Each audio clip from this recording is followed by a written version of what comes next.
Hello everyone and welcome to this year's Kentucky Derby preview video. It's 2021. We're back to the first Saturday in May and we've got a full field of 20 horses set to run 1.25 miles on Churchill Downs main track May 1st. So let's get right to it. It's a great field. I'm looking forward to diving into each of these horses. We'll go over each horse, talk about their past performances, their chances in this spot. I'll do a pace projection. We'll show some replays of some previous races for some of these horses. And then I'll give you my top selections and long shots. So let's get right into it. The number 1 horse, starting from the rail, moving down, usually a tough draw, being right inside like this. It's going to one of the top contenders in this race, Known Agenda. Known Agenda won the Florida Derby. He's ridden by Irad Ortiz, one of the best jockeys in the country, a Todd Pletcher trainee, and his Florida Derby was very impressive. Came from inside like he'll have to do in this Kentucky Derby, is able to go past the pace setters and win handily in the stretch. A very impressive performance by Known Agenda in the Florida Derby. My question marks for him come, what was the competition of that Florida Derby? Not the greatest race, not the greatest prep race this year. And also, Known Agenda has struggled in previous races. That was only his 2nd win of the season. He lost to Sam F. Davis earlier this year, was not very impressive, then came back in an allowance race, won that one. Now he's on to winning the Florida Derby. But Known Agenda, he's going to be a short price. Maybe it'll float up a little bit since he's on the rail. But I don't know. I don't think he's one of the horses that I'm going to be focused on using at a low price. The number 2, Like the King.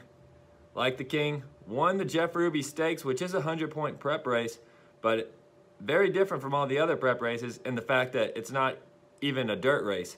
That one is at Turfway Park on the synthetic course, where Like the King has run very well. He finished 2nd in the John Battaglia, which is a prep for the Jeff Ruby, and then won the Jeff Ruby impressively coming from off the pace. This is another horse that doesn't have too much speed early on, just like Known Agenda. They'll come from mid-pack or later.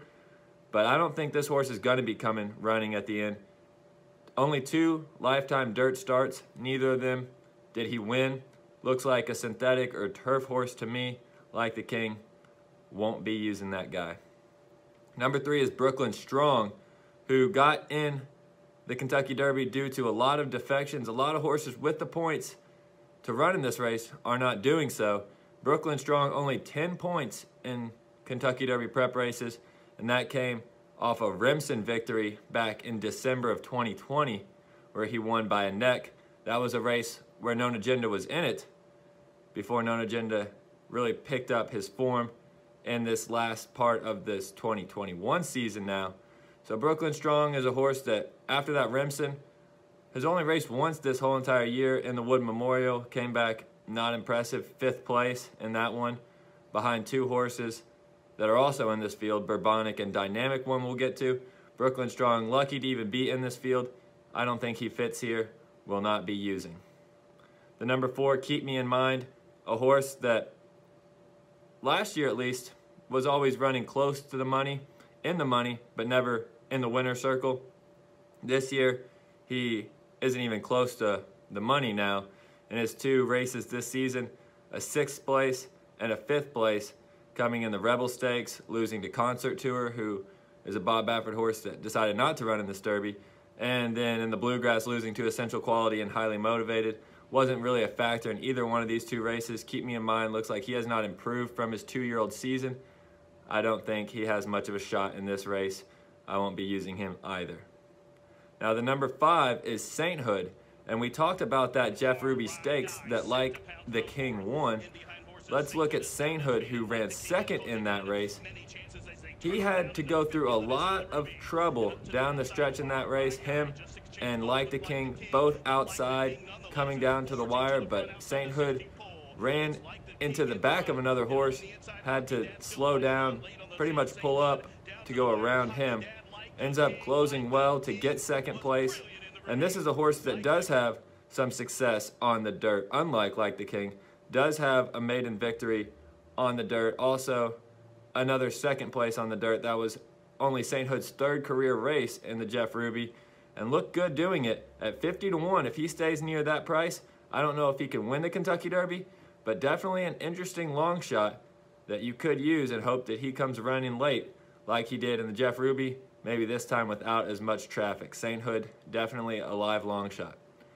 Number 6, another closer that ran late in his final prep race, the Louisiana Derby, and it was a fantastic effort from Obesos, the 6th horse here. He got up for 3rd place in the Louisiana Derby, which is a great field, included Hot Rod Charlie and Midnight Bourbon and Mandaloon, all in the Kentucky Derby as well. This is a horse that's going to come from off the pace, and it's going to make one late run at it. But a lot of people have been liking this horse. I thought he might be higher than 20-1 on the morning line, but it sounds about right. A lot of people talking about Obesos, one of the buzz horses definitely this year for the Derby. But I definitely want to use him. I don't know if he can win this race, but I think that he has a great shot of hitting the board.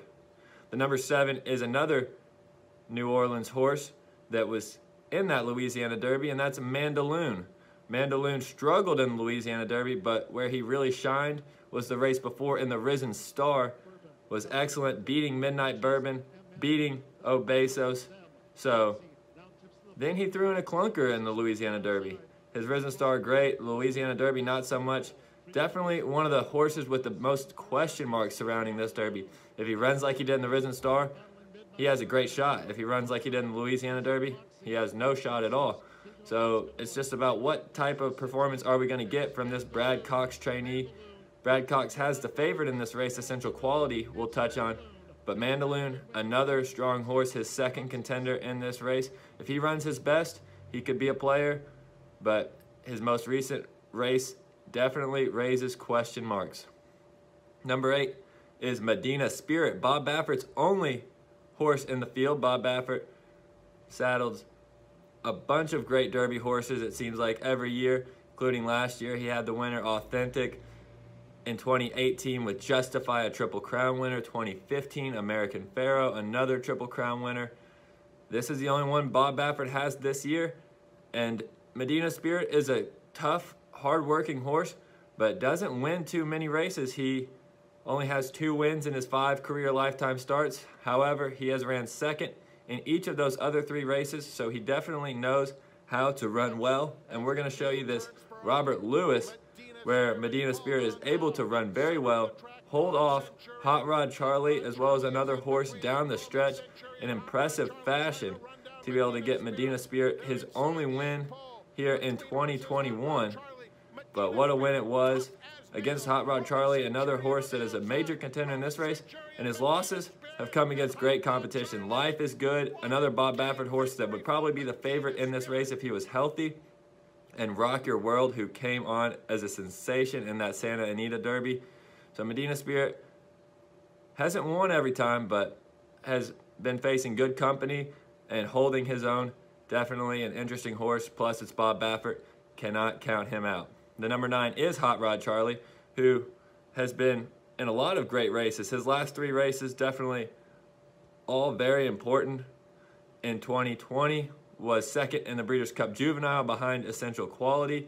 Then that Robert B. Lewis, his first start in 2021, where he just missed out by a head against Medina Spirit. And then coming all the way from California to Louisiana in the Louisiana Derby, ran a fantastic race there, led the whole entire way, and was able to hold off Midnight Bourbon, repel his challenge. Obesos came late as well in that race.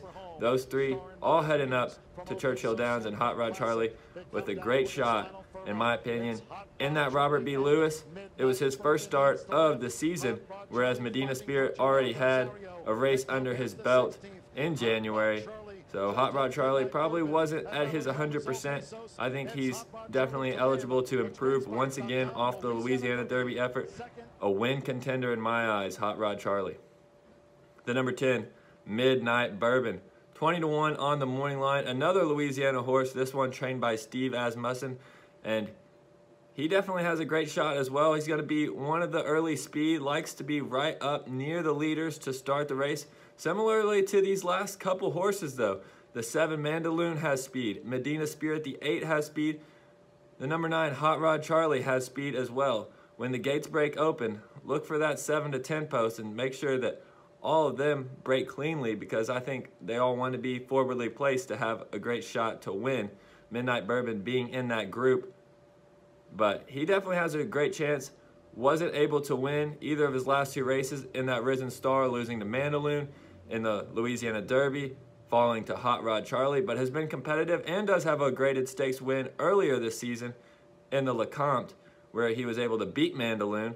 So Midnight Bourbon always in the mix. I think he's training well. I think he's definitely a horse that might like this added distance and be able to stay on close to the lead. Midnight Bourbon at a good price. I don't know if he can win it, but I think he can be right there, and maybe he can pull off the upset. Midnight Bourbon, definitely one to keep your eye on. Number 11 is Dynamic One, and this is a horse, another Todd Pletcher. Pletcher has 4 in the Derby, the most of any trainer. Always has a bunch of great Derby horses. Dynamic One, I think he's got a shot here. He's only won 1 career lifetime start, 1 of 5, but in his last race, the Wood Memorial, definitely looked like he was going to be the winner down the stretch. Ended up getting beat by his stablemate Bourbon, who we'll touch on later. The Dynamic One, the Wood Memorial was a little slow. I don't know if I really trust those horses coming out of the wood, but Dynamic One probably the one I would trust the most between him, Bourbon, and the other horse from the Wood Memorial, Brooklyn Strong. Number 12 is Helium. Helium, an undefeated colt, 3 for 3 lifetime, hasn't lost a race. Usually you don't get 50 to 1 in the Kentucky Derby as an undefeated horse, but Helium has taken a unique approach to this race. Only 1 graded stakes, and that was the Tampa Bay Derby, which isn't even a mile and an eighth. The only horse that hasn't run at least a mile and an eighth leading up to this race, the Tampa Bay Derby, just a mile and a 16th, but won that race. Was a 50-point prep race. Every other horse exiting a 100-point prep race.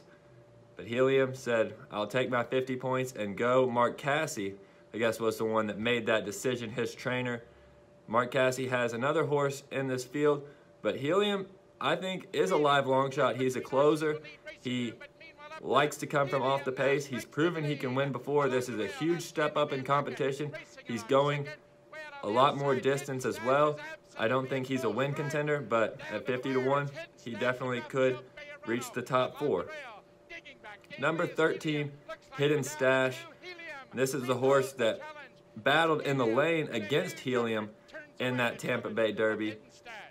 Hidden Stash just didn't have enough juice to get by Helium there, and I think that's going to be the case going forward. He doesn't seem like a horse that has any intentions of running further than a mile and a 16th or a mile and an eighth. In the Bluegrass Stakes, his last race, was well behind Essential Quality and highly motivated and didn't make up any ground on those front runners. I don't think he likes the distance. Hidden Stash is definitely not going to be a play for me. The number 14 is the well-deserved favorite, Essential Quality, another undefeated horse, the second of 3 in this field, 5 for 5 lifetime, and what an impressive resume it is.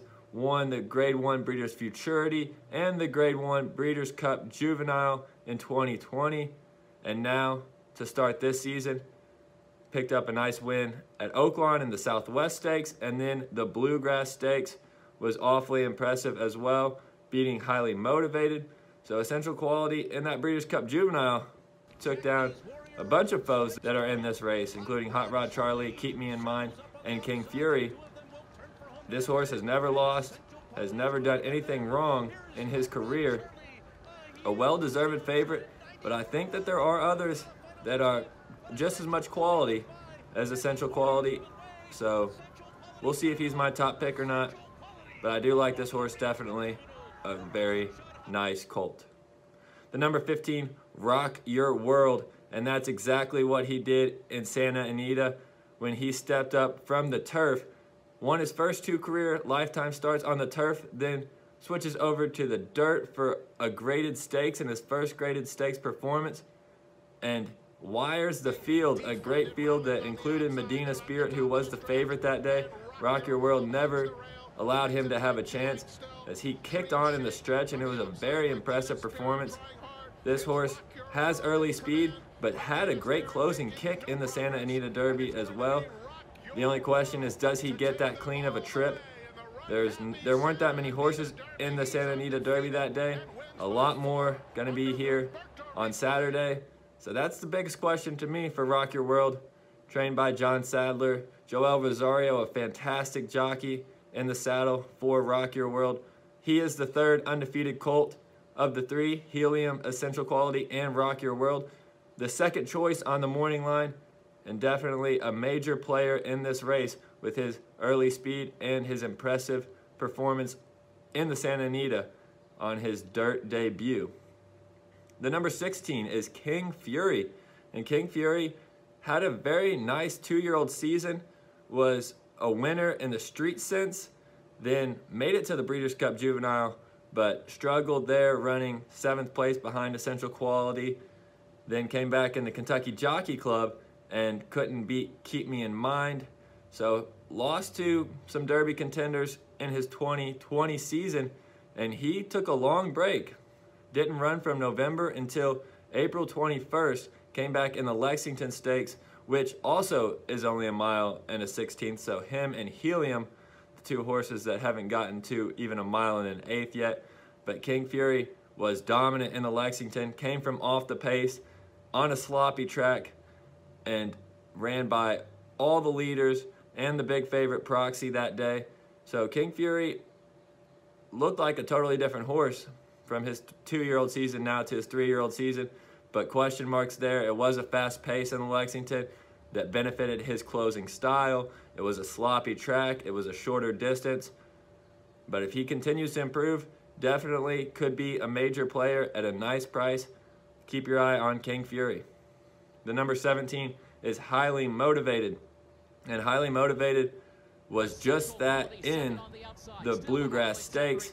Here he is battling with Essential Quality all the way down to the finish. Those two were the clear top 2 horses in that race the whole way around the track, and showed it with this stretch duel. Essential Quality eventually gets by Highly Motivated, but a great performance from the runner-up as well, and that's why he is one of the big contenders in this Kentucky Derby. Before that race, struggled in the Gotham, running just 3rd place behind Wayburn and Crowded Trade, who came back to neither of them finish top 2 in the Wood Memorial. So then moving down from New York to Lexington for the Bluegrass, did much better, a much better performance in the Bluegrass, was neck and neck with the 2-year-old champion and this year's Kentucky Derby favorite. If he can improve just a head, he can beat the favorite here, but has to go a little bit more distance.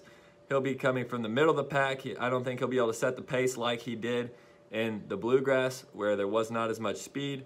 So it's going to be a tougher trip for Highly Motivated, but he's clearly talented and has a great shot in this Kentucky Derby if things go his way. The number 18 is Superstock, and what a story he is. Steve Asmussen is the trainer. He's one of 2 horses from Steve Asmussen's barn, the other one being Midnight Bourbon. And Superstock, what a performance he had in the Arkansas Derby. It was a bit of a price at 12-1. Everyone thought Concert Tour was a huge favorite, was probably going to be the Kentucky Derby favorite if he wins that Arkansas Derby. Instead, Superstock comes flying down the lane, is able to take down him and the other pace setter, Caddo River. Both Concert Tour and Caddo River opted out of running in this Derby, and now Superstock, the only contender from the Arkansas Derby.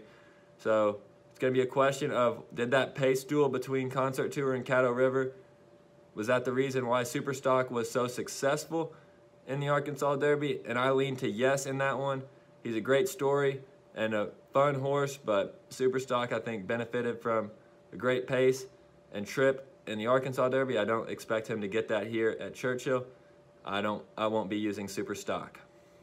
The number 19 is Soup and Sandwich, another Mark Casse trainee, the second one along with Helium, ridden by Tyler Gaffalione. And Soup and Sandwich, a lightly raced horse, just 3 career races.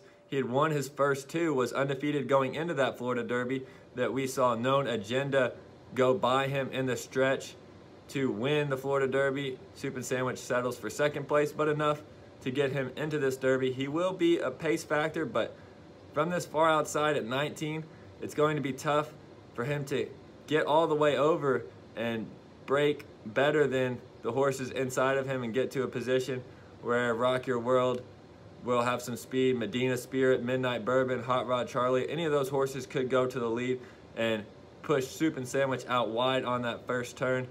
It's going to be difficult for him to work out a good trip. So there's definitely question marks with Soup and Sandwich, but showed his talent and definitely still a young horse that's improving. Keep your eye on Soup and Sandwich, but this might be just too talented of a field too early on in his career. And to round out the field is the number 20, Bourbonic. Bourbonic had the biggest upset of this Kentucky Derby prep season when he flew home from last to first in the Wood Memorial at 72-1. I don't think you'll even get that high of a price on him in this Kentucky Derby after that one, because what an effort it was. The Wood Memorial was run very slowly. We touched on that with Dynamic One. I wasn't impressed by any of these horses coming out of the Wood Memorial, but Bourbonic crossed the wire first that day up at Aqueduct. He's going to need another Herculean effort to pull something off similarly in the Kentucky Derby. It's a lot to ask for me. Maybe he could get a piece late, but I think there are some better closers to use. It's interesting though, Bourbonic, a major player in the Wood Memorial coming from off the pace. We'll see what he can do in the Kentucky Derby. And that is your 2021 Kentucky Derby field from 1 down to 20. Now let's go to a pace projection to see where I think these horses will be. This is going from right to left as the horses enter the first turn. So you see the number 15 and the number 8, the two California invaders who dueled in the Santa Anita Derby, Rock Your World and Medina Spirit, in my opinion, will be the two closest to the lead. Soup and Sandwich might be floated a little wide on that first turn. And then the 9 and the 10, definitely question marks whether they're in the second flight or right up there with the leaders. That would be Hot Rod Charlie and Midnight Bourbon. I could see either of them being sandwiched in there in that front group as well, or maybe a little bit behind. Then Mandaloon will be sitting somewhere along with that couple first flights. And then the two horses to keep your eye on, number 14, Essential Quality, the favorite. It looks like he might be packed in tightly to begin this race. And the number 1, another one of the top choices, Known Agenda, down on the rail. How will he shape out? That's going to be interesting to see. Then the number 17, Highly Motivated, another horse that had some speed in the Bluegrass, but I think that there are faster horses out of the gate in this Kentucky Derby. He might be a little bit wide as well. This is as these horses round the first turn. And of course, coming from the back, I've got horses like Obesos and Bourbonic. So that's your 2021 Kentucky Derby pace projection. And now let's go to my top picks. After sorting through all these horses, I landed on one that is clearly my top choice, and it all has to do with his performance in the Santa Anita Derby. Rock Your World is my pick for the Kentucky Derby. I think that he has great early speed. In recent years, being on or near the lead has been a huge factor. Authentic last year went wire to wire in the Kentucky Derby. Justify did the same in 2018 essentially. And I think Rock Your World will enjoy this 1.25 mile distance. He is my top choice, but there are some other horses that I do think can win. Most notably, my second choice, number 9, Hot Rod Charlie. I'll have some win bets on him and have him on top of some of my trifectas, exactas, and so on. Then the number 14, Essential Quality, the favorite, is my third choice in this race. As the favorite, it's going to be hard for me to bet him to win just because there won't be much value there. But I do like him to run in the money, and in any other wagers, such as a pick 3, pick 4, pick 5, pick 6, probably will be using essential quality to make sure I don't get beat by the favorite, who is a great horse. I just don't know if he'll be able to best this whole entire field. And my fourth pick is Medina Spirit. I don't expect him to win, but is a strong runner, loves to fight hard. He has some early speed as well. He's run first or second in all 5 of his races against great competition. So Medina Spirit rounds out my top 4. And now let's take a look at my long shots. My favorite long shots, which will be at 20 to 1 or higher. These are 4 horses that I'm gonna definitely use in trifectas and superfectas to put in those 2nd, 3rd, 4th slots. Try to get a big payout on this race. My top long shot is the number 10, Midnight Bourbon. He has some early speed, and I think that he could be able to stay on late and get a piece. Then my other long shots are not the early runners, they're the late runners. I like King Fury, the number 16, coming out of that Lexington victory. His only race of 2021. He looked really good at 20 to 1 or near that. Definitely like to use King Fury underneath. Also the 6, Obesos, another horse that had a great closing kick in his final race, getting up for 3rd in the Louisiana Derby. And then the number 5, Sainthood, at a very big price, 50 to 1. I like Sainthood. We'll sprinkle him in on my trifectas and superfectas. He had a tough trip in that Jeff Ruby. If he works out a cleaner trip, he could hang on for a piece. So there you have it. That is your 2021 Kentucky Derby preview video. Good luck to all players on all your bets, whether you like my picks, disagree with them. Let me know in the comments who your choices are, or if you think that my picks have any shot at all of winning. Hoping to cash a nice ticket here this year. But good luck to all players in your bets and in your fun. Hopefully you can enjoy the Kentucky Derby. Always a great race. So we'll talk to y'all soon. Good luck to all players.